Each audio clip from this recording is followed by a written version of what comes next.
ನಾವು ಮಾಡ್ತಾ ಇದ್ದೀವಿ ಇವತ್ತು ಸ್ಪೆಷಲ್ ರಾಗಿ ಮುದ್ದೆ. ಮುದ್ದೆ ಮಾಡೋದು ಹೇಗೆ ಅಂತ ಬನ್ನಿ ನೋಡೋಣ. ಮುದ್ದೆ ಮಾಡೋಕ್ಕೆ ನಮಗೆ 3 ಲೋಟ ನೀರು ಹಾಕ್ಕೊಂಡಿದ್ದೀವಿ. ನಿಮ್ಗೆ ಎಷ್ಟು ಬೇಕೋ ಅಷ್ಟು ನೀರು ಹಾಕ್ಕೋಬೋದು. ನೀರು ಹಾಕ್ಕೊಂಡು ನೀರು ಉಗುರು ಬೆಚ್ಚಗಾದ ತಕ್ಷಣ ಹಸಿಟ್ಟು ಹಾಕ್ಕೊಂಡು ತಿರುಗ್ತಾನೆ ಇರಬೇಕು. ನೀವು ತಿರುಗಲಿಲ್ಲ ಅಂದರೆ ಮುದ್ದೆ ಎಲ್ಲ ಗಂಟಾಗ್ಬಿಡುತ್ತೆ. ನಾವು ತಿರುಗಿ ಸಾಕಾಗಿ ಆ ನಂತರ ಮುದ್ದೆ ಸ್ವಲ್ಪ ಗಟ್ಟಿ ಆಗುತ್ತೆ. ನೀವು ಆಮೇಲೆ ಎಷ್ಟು ಬೇಕೋ ಅಷ್ಟು ನೋಡಿಕೊಂಡು ಹಸಿಟ್ಟು ಹಾಕ್ಕೊಳ್ಳಿ. ಹಸಿಟ್ಟು ಹಾಕೊಂಡ ತಕ್ಷಣವೇ ಮುದ್ದೆನ ಚೆನ್ನಾಗಿ ತಿರ್ಕೋಬೇಕು. ಗಂಟು ಆಗದಿರೋ ಥರ ನೋಡ್ಕೊಂಡು ಚೆನ್ನಾಗಿ ತಿರ್ಕೋಬೇಕು. ಆಮೇಲೆ ನಮ್ಮ ಮುದ್ದೆ ರೆಡಿ ಆಗುತ್ತೆ.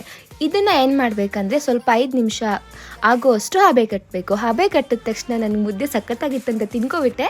ಆಮೇಲೆ ಮುದ್ದೆ ರೆಡಿ ಆಯಿತು. ಹಬೆ ಕಟ್ಟಿದ್ದೆಲ್ಲ ಆಯಿತು. ನೋಡಿದ್ರೆ ನೀವು ಎಷ್ಟು ಚೆನ್ನಾಗಿದೆ ಮುದ್ದೆ, ಬೆಣ್ಣೆ ಥರ ಆಗಿರುತ್ತೆ. ಎಷ್ಟು ಚೆನ್ನಾಗಾಗಿದೆ. ನೀವು ನಿಮ್ಮ ಮನೇಲಿ ಒಂದ್ಸಲ ಟ್ರೈ ಮಾಡಿ, ಸಖತ್ತಾಗಿರುತ್ತೆ.